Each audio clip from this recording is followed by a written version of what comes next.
appreciation for our speaker, Mr. Billy Piper. Put your hands together for him.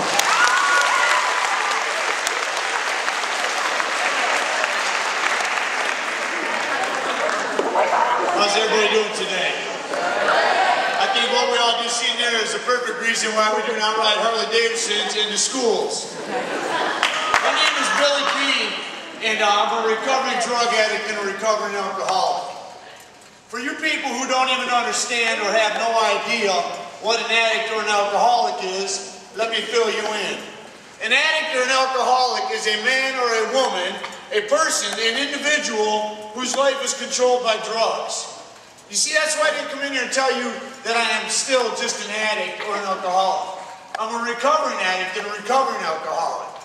Because today, I'm not controlled by everything that I used to be controlled by. I look out here in front of me, and I'm blessed. I'm blessed because I am filled with a room full of intelligent people. You kids, man, have got the world. You have no idea what's in store for you years to come. And the reason why I came in here is because when I was growing up, I'd always talk with my friends, you know, and I know you guys do it. What do you want to be when you grow up? You know, you get in a group together and you're talking about what you want to do when you get older and where you want to be at when you become an adult. And I don't think at any point in my life did I ever raise my hand and say, when I grow up, I want to be a drop-dead drunk. I don't think, God bless you, I don't think when I grow up, do I want to become an addict. But you see, I ended up becoming that person because of choices, because of decisions. And that's what I came here to speak to you people mainly about. Is choices and decisions. I started messing around with drugs and alcohol. I never wanted to. The reason why I ended up trying drugs and alcohol is all to do with feelings. I either didn't like the way that I felt, or I wanted to feel better, or 9 out of 10 times for me, I didn't want to feel anything. And it worked. You can call it peer pressure. You can call it wanting to fit in. All those reasons is why I ended up doing the things that I ended up doing. I wanted to be liked. Let's face it, all of us want to be popular. We all want to have friends. We all want to be well known. And we will end up doing things and making choices and decisions that might not be for our benefit. You see, because as the years progressed, that's when I started doing all the things that I said that I would never do. It was easy for me at the age of 12 to do the things that I ended up doing because people weren't looking for it. I ended up going to a private school. I went out onto the playground, and that's where I started experimenting. Is that right? No. Not at all. Was it easy for me? Too easy for me. My mom and dad are wonderful people. I don't come from a broken home. My brothers and sisters, our family is very tight, man. There's a lot of love in mine. People think, oh man, you're a drug addict, you're an alcoholic, you must have really had a bad upbringing. That's wrong. It doesn't care, people. Dude, man, it doesn't care if you're rich, if you're poor. It doesn't care if you're small, if you're big. It doesn't matter. It wants one thing from you. It wants you. And you can look at me and you can judge a book by its cover, and I'm going to be honest with you. I hope you do. Because I'm not standing in front of you in a three-piece suit. I'm not standing in front of you with a shirt and a tie on. I'm standing in front of you because I'm a lot like you.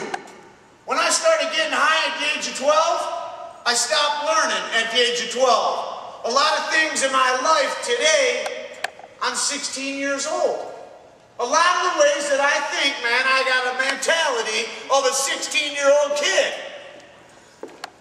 Because as soon as I started putting the poison in my body, I missed out on everything that people that you are in today, teachers, were trying to give me tools, trying to give me some knowledge, trying to give me some things, man, to help me, man, become a better person in life. And I ended up thinking that my way was better.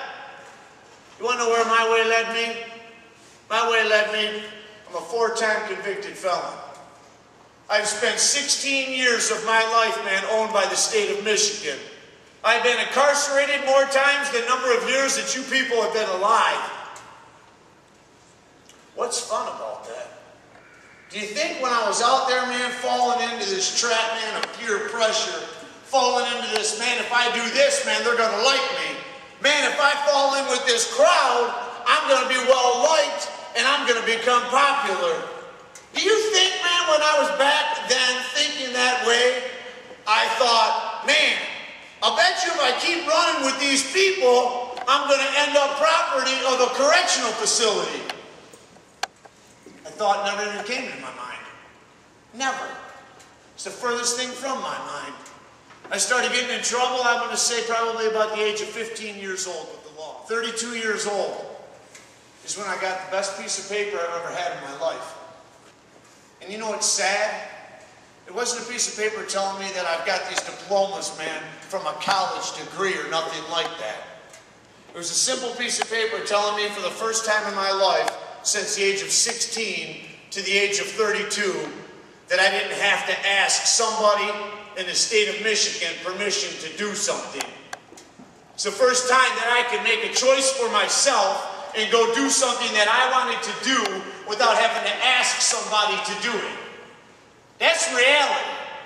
We think the drugs and we think the partying and we think the being popular for all the wrong reasons is the right answer at that time. People think that it starts, man, not in the elementary schools. They're wrong. Society walks around with these horse blinds on, and they think that kids your age, man, have no clue, or have no desire, or doesn't even, you know, it's just not around you guys. They're wrong. It's everywhere. Today, man, I go to jails. Today I go to prisons. Today I go to schools. Today I go to many, many different places, recovery centers, and I speak to people. And you know what saddens me? It saddens me, man, that I know anytime that I see a kid, and that's all he or she is, it's a kid, from the age of 16 to 24, I don't even have to ask them why they're where they are. I already know. It's heroin. It's exactly what it is. I don't even have to ask him anymore, man, why they even started. You see, because they told me why they started. Oxycontins. I said, Oxycontin, man, what is an Oxycontin? They never even had that when I was ripping and roaring. And then they tell me about these Oxycontins. And then they tell me, man, after a while they get tired of stealing from their mom and dad. And then after a while, they figure out, man, they can buy a pill for $25 or else they can go get the real thing for $10. And they end up going and getting the real thing. And let me tell you something, kids. If you ever think, man, that you can put a needle in your arm one time and be done with it, you're wrong. You're wrong. You ain't gonna win. There's something about that garbage, man, and it's straight up evil. As soon as you stick it in your arm, it does exactly what it's supposed to do. You don't feel nothing. All your problems, you think are gone, but in reality, they're still waiting for you. And here's the sick part. As soon as it wears off, you're hooked. One time. I am not joking. It is life or death. Every day I get phone calls. And the phone calls, some of them are good. And you know what? I get a lot of sad phone calls. I get a lot of phone calls, man, about people that go out and they think that they can do it one time. And let me tell you something, that's the last thing that they ever do because they end up dropping dead. It ain't a joke. It ain't a laughing matter. It's a very serious thing. I've been to more funerals in the past 4 years that I've been doing this than I've been in my whole life. You know what kills me? They're young. They're young people. They haven't even had a chance, man, to see what's outside the doors, man. They don't even know what this world has to offer them. And they're never gonna know. Never. Let's face it, man, we all want to be liked. We do. And we just think that, man, if I just fit in with the right crowd, I'll be all right. I'm here to tell you something. If you ain't comfortable in your own skin, you ain't going to fit in nowhere. And for some of you, man, that might not make no sense. And let me put it to you like this. You are who you are. You ain't like nobody else. You're very unique in your own way. You have to love who you are. You have to be comfortable with who you are by yourself. If it takes you hanging out in a crowd to like who you are or to feel like you're something important, you really don't even know who you are. You don't. You got to figure out who you are, and you got to be happy with who you are. You got to know the difference between right and wrong. And everybody that's in this gymnasium today, I know darn tootin' knows the difference between right and wrong. But the problem is it's so much easier to do the wrong thing than it is to do the right thing. If it was easy to do the right thing, I wouldn't have to come into a gymnasium and talk to you people about the seriousness of the matter. Does it mean that you guys are a bunch of alcoholics and drug addicts? Not at all. Am I sitting in a room, man, that has some potential people to end up just like me? Most definitely. You see, because I sat where you sat. I had a guy come in and talk to me, man. He had on a three-piece suit. He was using words the size of my dashboard. I couldn't even spell them, let alone understand what they meant. So I didn't even pay attention. And when I wasn't paying attention, I missed out on, I imagine, some real good tools. Real good tools. November 11th, 2004, that's the last time that I had anything in my body. For somebody like me, it's amazing. You see, I got high for 20 years. Just because I never raised my hand when I was your age and said, when I grow up, I want to be a crackhead, or when I grow up, I want to be an alcoholic, or when I grow up, I want to be a heroin addict, that's exactly who I became. My mom and dad, I hurt the worst. Because I ran the way that I hurt the people that cared about me the most, the worst.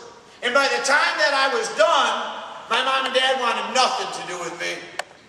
My sisters, nothing. My brother, nothing. You want to know a bad feeling? Pull up in where you think is your home, and you see the vehicles in the driveway, and you know they're there because the vehicles are there, and they won't answer the door because they know who's on the other side of the door. The person that was on the other side of that door was me, and they were tired of it. They were tired of my lying, stealing, cheating, robbing person that I became. And at that point, I was so polluted with the things that you were taught, man, never to do. I did everything that I was taught not to do, probably plus some. That's probably why I stand before you a 4-time convicted felon. That's nothing to be proud of, people. Nothing. You get a mark on your history, man, on your criminal sheet, it doesn't go away. It doesn't. Just because I haven't put nothing in my body in over 4 years, I got a rap sheet, man, that I can hold out, and it literally rolls out onto the floor. Does that make me cool? No. Does that make me better than? No. You know what that makes me? It makes me a stubborn learner. It means I had to learn stuff the hard way. You guys don't have to learn it the hard way. You guys are in a great school. The majority of you people come from a great family. There is no doubt in my mind. Acceptance. That's what it's all about. You have to accept who you are. You don't have to like anything. You don't. But you have to accept everything. You don't have to like the fact that you have to come into this gymnasium and listen to me. You don't have to like the fact that you got to wake up and go to school every day. You don't have to like the fact that your teachers give you homework and you got to do it. But I'm going to tell you something. You better accept it and you better do it. You ain't got to like anything. You simply got to follow some direction. If you think you know more than the person that is teaching you, let me ask you something. Why ain't you doing the teaching? If you think you know more than your mom and dad, why ain't you a mom and dad? None of us like to listen, man, about people telling us what we should do and what we should not do, or what we have to do. I'll be honest with you. I'm 37 years old, and I need to be told what to do still. Because you remember, that goes back to a lot of my mentality, man. I'm 16 years old. I still like to try the easiest way out. If it was easy, everybody, anywhere in the United States. I travel all over the place. I ride that bike in many places. That's the first time I've dropped it in front of a bunch of people in a gymnasium, and that's cool. That's cool. I'm down with that. It's a machine. 4 years ago, I would have copped an attitude. 4 years ago, I would have been nasty about that. 4 years ago, I would have been embarrassed because you watched me drop my bike in that door. But you see, acceptance, comfortability, understanding who I am and liking who I am, that means nothing. Absolutely nothing. I don't care what people think about me. I don't. I care what I think about changes that I had to go through on November 11th, 2004. I went into a rehabilitation. I left Grand Blanc and I went into the Flint area and I ripped and I roared for many years. I have been stabbed. I have been beat down. I have been in burned up homes. I have been in places, man, where you kids never even want to go. And by the time that I wanted to finally quit getting high and using drugs and alcohol, it was the hardest thing I had ever done in my life. I would rather be shot, I would rather be stabbed, I would rather be beat down than have to get clean all over again. You don't have to be shot, you don't have to be stabbed, you don't have to be beat down, and you don't have to be an addict or an alcoholic. It's as simple as leaving it be. It's as simple as learning what you need to learn and become the people that you were intended to be all along. You guys, man, there's a plan out there. This world has something for you. Every person that's in this room, man, it's already laid out. There is of great importance in this room, man, in numbers. I'm sitting in a room, man, of doctors and lawyers. You name it. You name it. You don't know what you're going to end up being. But I tell you what, don't set yourself short. Don't. You can be whatever you want to be. You really can. When I was growing up, I heard a lot of stuff like, man, when are you ever going to grow up? You know, why don't you pull your head out of your rear end? Man, I'm tired of you making the decisions that you make. Man, I don't understand what we did wrong raising you. Why are you the person that you are? I hear that all the time as I was growing up. You know what I did? I put horse blinds on, and I did better than that. Not only did I didn't just stop at horse blinds, man, I shoved in earplugs. I didn't listen no more after my mom and dad kept talking to me like that. I didn't listen to the principal after time and time again. I was getting suspended and expelled and in trouble constantly. I ignored the whole thing because I thought that I knew what I needed to do in my life. Then I ended up ripping and roaring. I ended up leaving Flint, and I moved down to Detroit. When I got down to Detroit, I thought that by me making a geographical change, things would be different. Not knowing that I am my own worst problem. What that means is wherever I go, I bring my worst problem with me, because it's me. It's this thing up here on top of my shoulders. It tells me to do some real dumb things, time to time. A lot of the times, I listen to it. Today I don't. Today I don't listen to nothing that's bad in my head. You see, because life is short. I have today. I have the moment.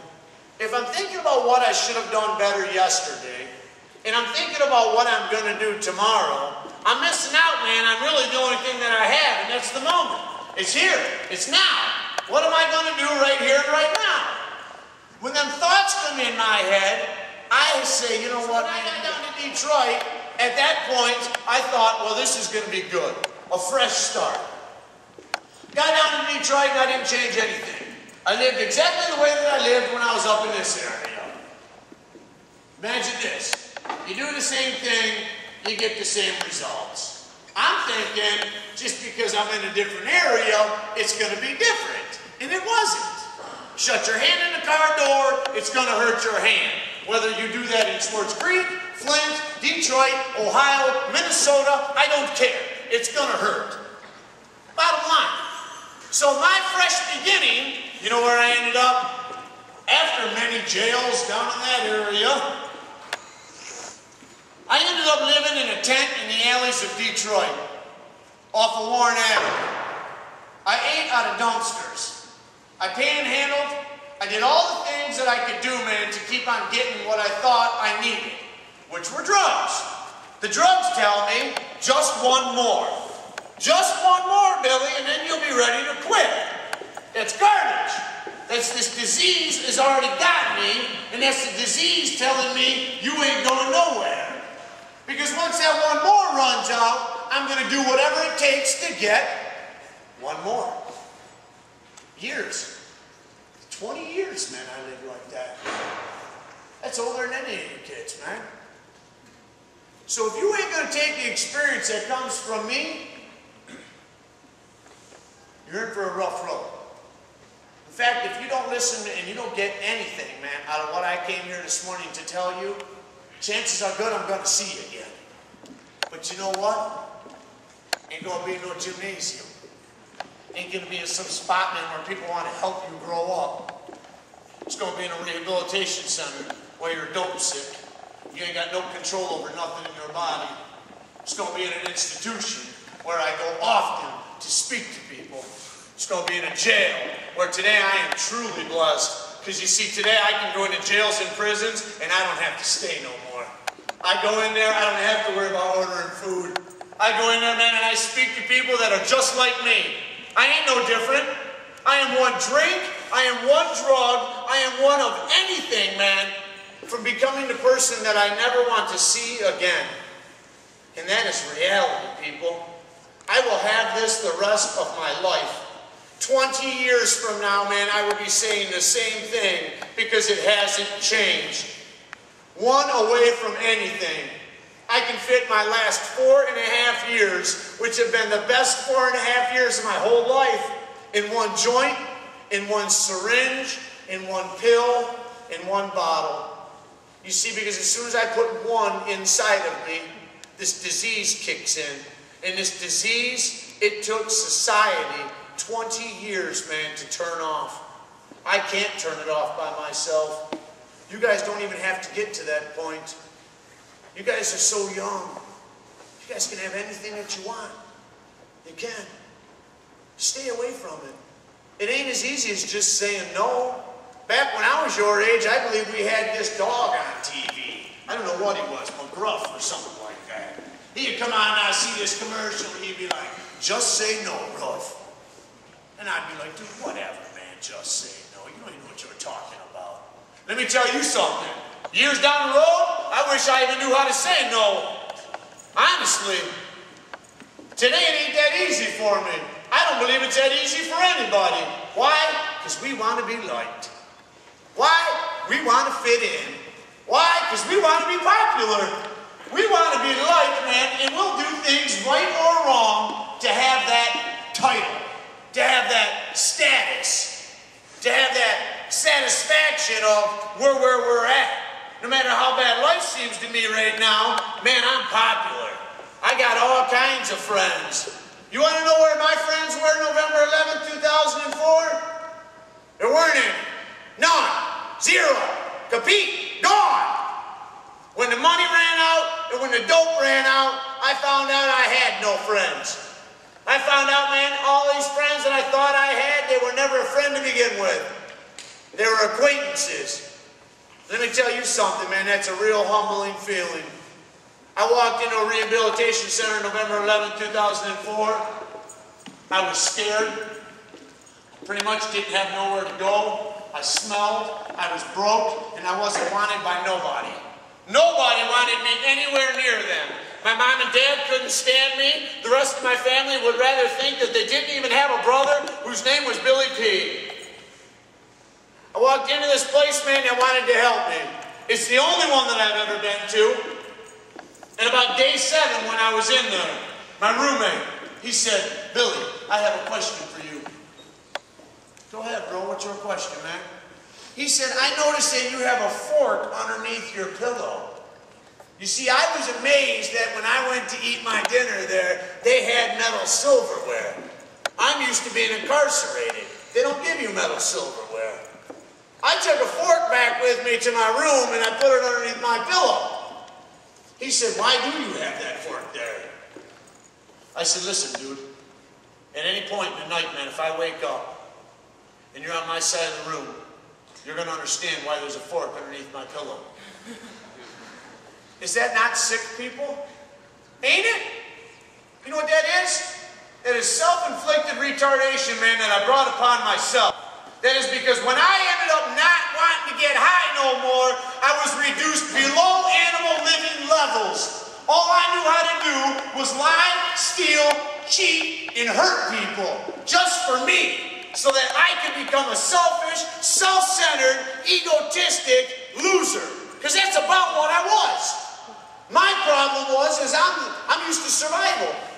I am more comfortable incarcerated and having people tell me what I can and cannot do than I was going into a building that wanted to help me. Than I was going into a building, man, that wanted to give me the tools that I needed to figure out, man, who am I? Who really am I? I found out who I was about 18 months clean. About 18 months clean, I walked into my bathroom and I seen a picture. For 18 months, every morning I woke up after rehab, I went into my bathroom like we all do. I had this picture that they took of me when I went into a rehabilitation center. If you think I'm a small little guy right now, let me tell you something, man. At about 85 pounds, soaking wet, I look like Skeletor with skin on me. That person is horrible looking. I left him on my mirror in my bathroom for 18 months. I washed off makeup, hairspray, not mine, obviously, toothpaste, crayons, you name it. I would wipe that stuff off every morning. And I'd look at him and I'd shake my head. And then I'd look in the mirror and I still didn't like what I seen. After 18 months, man, I finally went in there one morning, I looked in the mirror and I said, there you are. There you are, bro. I think I like who you are today. It gets better. Because I looked back and I said, dude, I don't just like you, man. I love who you are today. I love myself.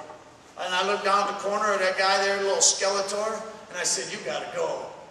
You're no longer a part of my life anymore. From that point on, man, I didn't just throw him away. You see, I'm a little more educated than that. I laminated him. And I use him as a bookmarker in all the literature that I read.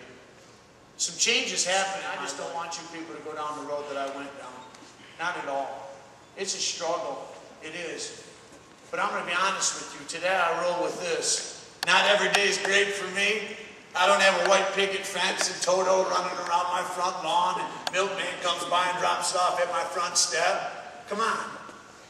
I know that I'm a better husband today than I ever have been. I know that today my wife right there, she is my best friend.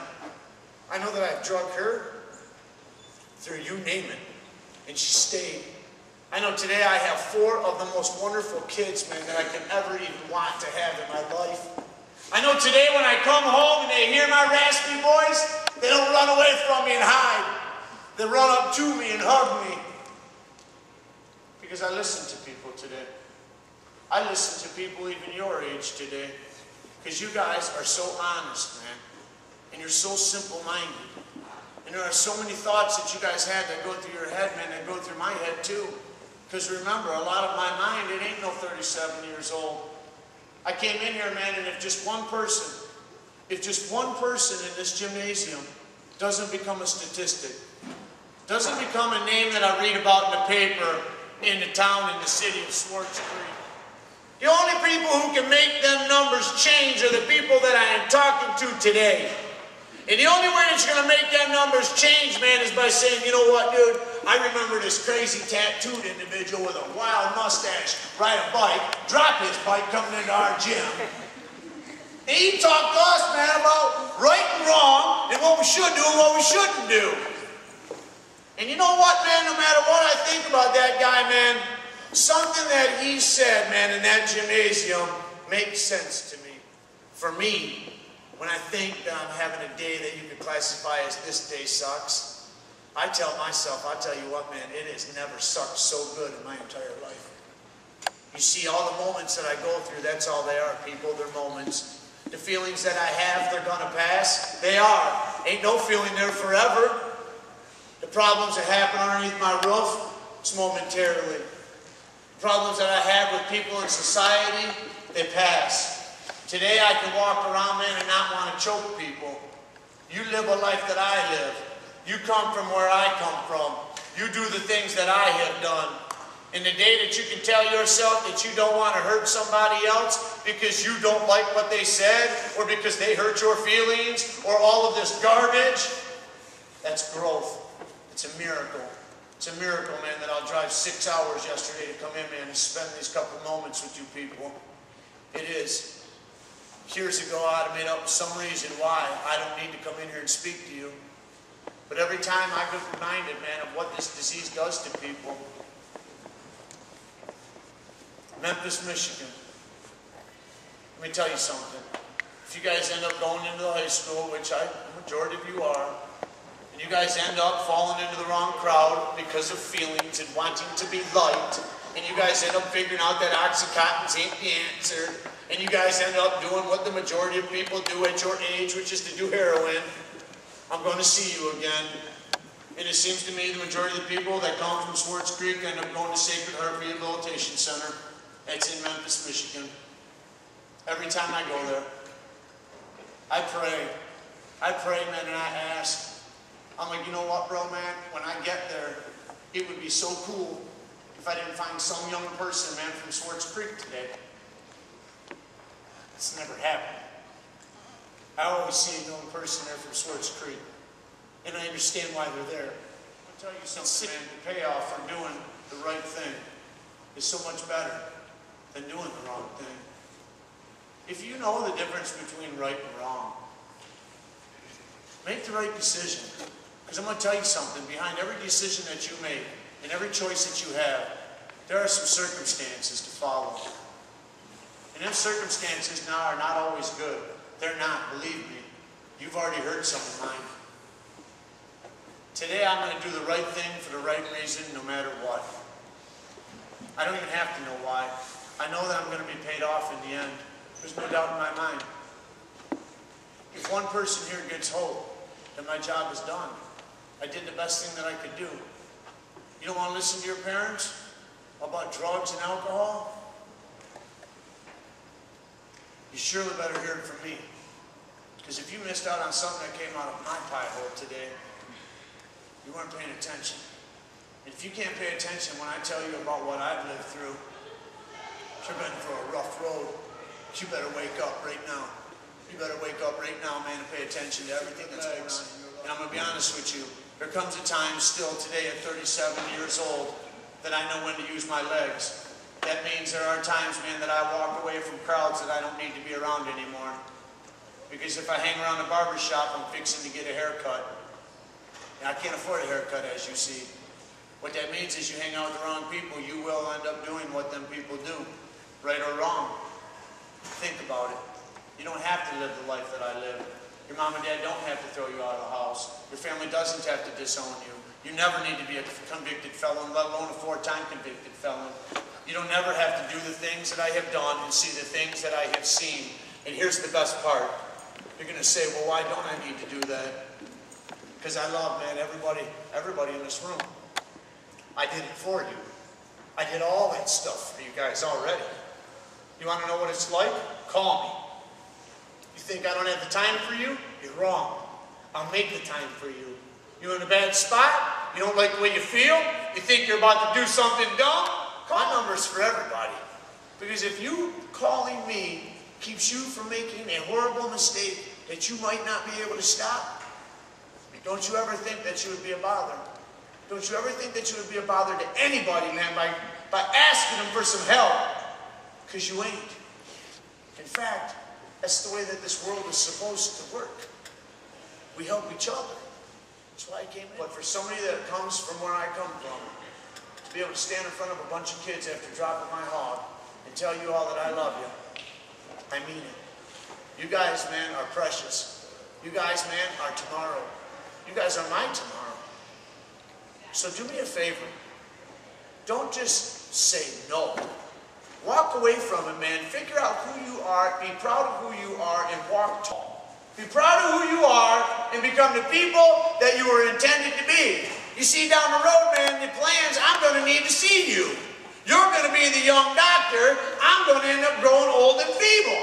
When I come in to see you, I expect you to be all together in your head to take care of me.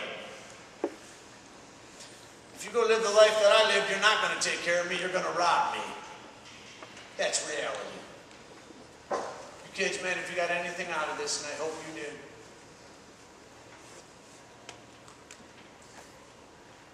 do the right thing. Who cares about being popular? You'll be liked, man, if you figure out who you are. The key to all this is, if you like yourselves, other people will like you. If you don't like yourselves, nobody can like you anyways. Nobody liked me because I hated everybody. Today, man, I love everybody. And the majority of people that get across me in my everyday living, we have great conversations. They're truly amazed. First thing they do is judge a book by its cover. After we end up speaking and they find out that I don't talk like I'm a drunken sailor, and I have respect, and I'm courteous, and I'm kind, and I'm polite, it blows them away.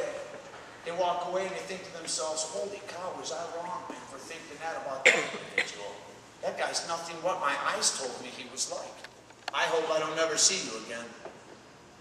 Reality. Because the places that I go to see people, you guys don't want to go. You don't. I hope if I do see you, it's because I bump into you, man, at the grocery store or at the gas station. And you say, Billy P, man, what's up, bro? And you know what I'm going to do? I'm going to be like, how you doing, brother? How are you doing, sister? Give me some of that. I'm going to give you a hug. I'm going to grip you up, man. I'm going to give you a hug. And then we're going to walk away. You see, that's the person that I am today.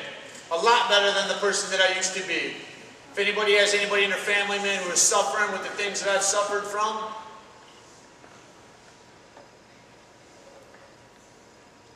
my heart goes out for you. It does.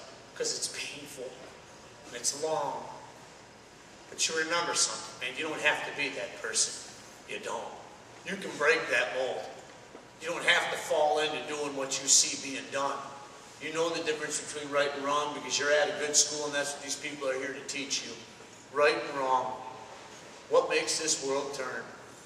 So remember, next time you see some crazy guy on the side of the road, don't judge him. You have no idea who he or she might be. You guys have a wonderful day. And listen, spring break is coming on. Hold on. Spring break's coming.